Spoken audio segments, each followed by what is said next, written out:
Hello fans of Warcraft 3, I am your host Stormy with the capital Z. Welcome to another Warcraft 3 audio commentary. This time around we have a game featuring Emal spawning as the blue orc player at the top left. He is from South Korea and he will be playing against the newly emerged Undead player into the professional scenes known to be Vaughn. He is the silver or rather grey Undead at the top right, and I believe he is from Germany. Yes, he is from Germany from what I last checked, and he is the newly arrived Undead player into the professional scenes. He has been doing pretty well if you ask me. I have seen a few videos of his, or rather replays casted into videos of his on YouTube, and let's see how he fares against the old school orc player known to be Emal. We have Twisted Meadows, a 4-player map, and this is pretty much an opposite spawn. And let's see how the players react, sending out their scouts towards the bottom location. Obviously gonna find nobody home, but that will give him some intel to where the orc player would be and where the orc player would be coming from. He has gone for the fast DK build order over here. This is the fast DK, right? Yep, it is the fast DK. And the orc player obviously going for the pretty standard orc opening, nothing too very special about that. Sending out his peon into the right direction, if you ask me. Will be spotting the undead player right over there. A little good thing for the non-undead races is that they can just like arrive into the undead base, just come near to the undead base, they see the blight and they know the undead is over there. Well, the other races, hey, they have to like come to the inner section of the base and see what the hell is going on, and you know what I mean. Anyways, the DK is out, DK getting dust of appearance and the ward of and the that's not a ward, that's a rod of necromancy.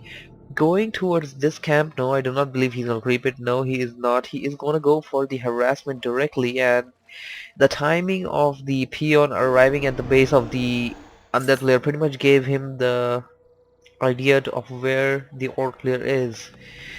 And the orc player going towards the shop, selling off the TV, buying a circle of nobility. Pretty standard orcish move there. Nothing too very special about that, as we will be seeing a few grunts joining into the battle while the orc player goes for some creeping over those gnoll wardens.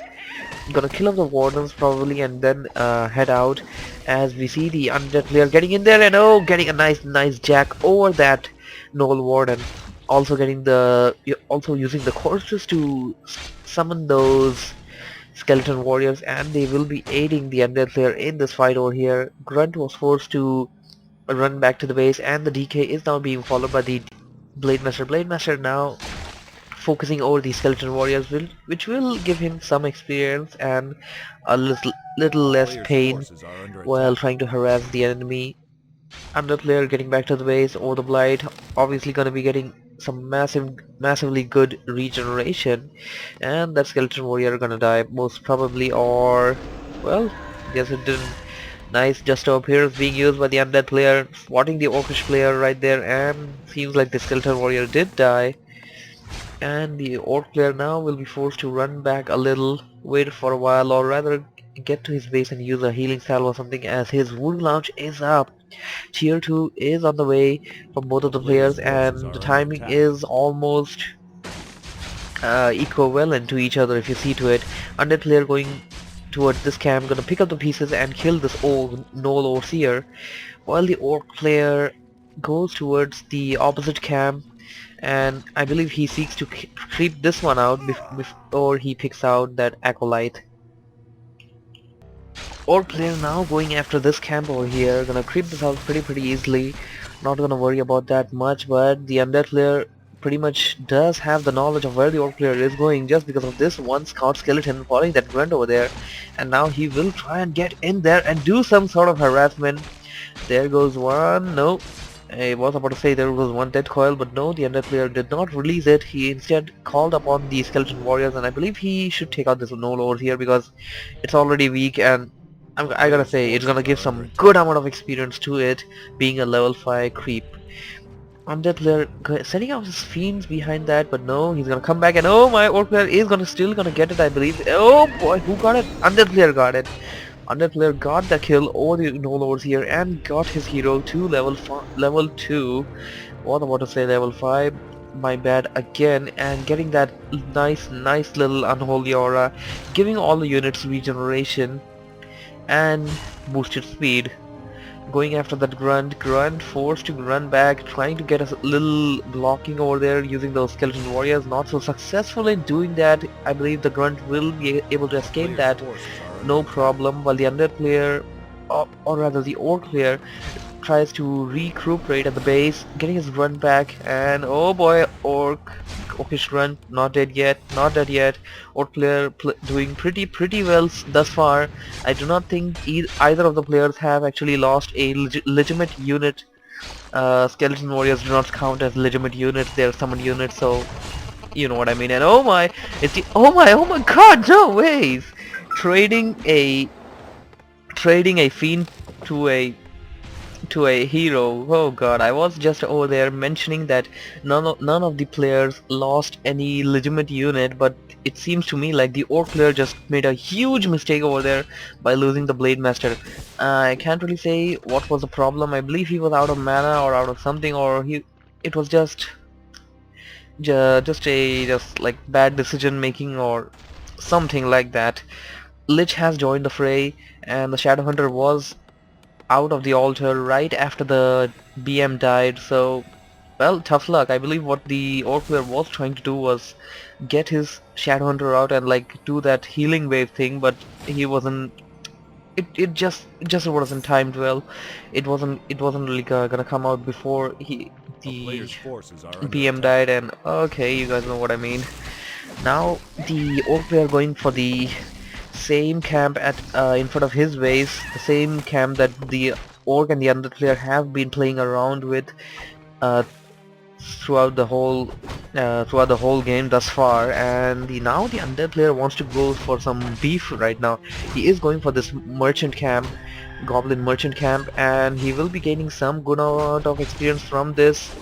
That's one thing I can say, going after those units carefully, while the orc player trying to get his Shadow Hunter to level 2, which he will be getting after he kills off this camp over here, which is a mercenary camp. So Undead player almost done creeping at this camp, will obviously be getting a few good items from the goblin merchant, but what can he get right now? He can get a dust of appearance, he can get a boost of speed if he wants to, but no, not going to pick up any of the items. Okay, he got a belt of giant, and my god, that's a pretty good item for the DK. +6 on the strength, DK being a strength type hero, that will be helping him a lot over there. Now gonna go after a relatively weak camp and get his DK to level 3. He has reached level 3, and now he still wants to creep more. I believe he wants to go for this camp, and it seems to me like somebody already aggravated this creep, because this ogre is on bloodlust, and they don't go bloodlust unless until somebody over there agitates them to do so. And orc player now trading off items with the Shadow Hunter, passing a scroll of healing, and I believe he bought the scroll of healing from this camp, from this merchant or goblin merchant, which the undead player did creep out. Both of the players relying on more and more creeping, and they're pretty much creeping on the same expansion point, opposite to each other, that is, or rather cross to each other. Undead player getting the destroyers, research will be transforming those obsidian statues into the destroyers. Orc player has to be real careful against them, as the destroyers can like drain out all of these spiritling from the orc player. Orc player going into the undead base, and is he gonna attack? No, he's gonna attack the undead army. He's not gonna attack the base. Going after statues, the perfect target, as the statues cannot be healed, and as much as you do not want to deal with the destroyers, you rather kill them off before the destroyer upgrade is researched, and is, oh boy, too little too late. it has been transformed into the destroyer, and now that destroyer is gonna be rolling all over the Orcish army. Orcish army forced to run back to the base as 2 grunts die in the fray, using the scroll of speed, going back to the base. And I believe scroll, that buff can be taken. Yes, that buff can be taken by the destroyer. The abolish magic, or rather devour magic ability of the destroyer can consume that speed thing as well, and that gives the other player a double advantage in that situation. Getting a coil or the raider dead. Oh my, it seems to me like our newly emerged undead player is going to be taking away the victory over here, as he goes after the undead units one by one, getting a nice kill over the spirit linker. It's called shadow, what's it called, spirit walker, and getting another kill over the raider. Fiend did die in the fray, but that's not that big of a loss for the undead player, as he has killed a lot of many units over there. He has an oxygen statue at the back which has transformed into a destroyer, and oh my, nice little microing there by the undead player. Um, Using his units, going around, getting them back, and oh my, a Dark Ranger has joined the fray. And well, this is pretty much it. That's all I can say about the Orc player. Orc player will pretty much lose this battle unless and until the Undead player manages to make a pretty damn mistake by coming so ahead in the battle. And oh my, going after the secondary hero, the sidekick hero, the Lich, and the Shadowhunter. Shadowhunter, both of them are alive, but I believe the Shadowhunter won't live long enough. But oh my, I was wrong. Shadowhunter using healing wave and surviving that last attack. The old player is pretty much just killing some time over here, if you ask me, because this is it. The other player has too big of an army, 3 heroes on the battlefield, and this is it. I can't see the old player coming out of this one, not with the amount of units that he has. And Emal says GG. Good game, well played by both players. Hope you guys enjoyed it. Thank you for watching, thank you for listening, and I believe I will be casting one more game of Vaughn, and let's see how he fares against a Night Elf player. That is it. Z out. Bye bye.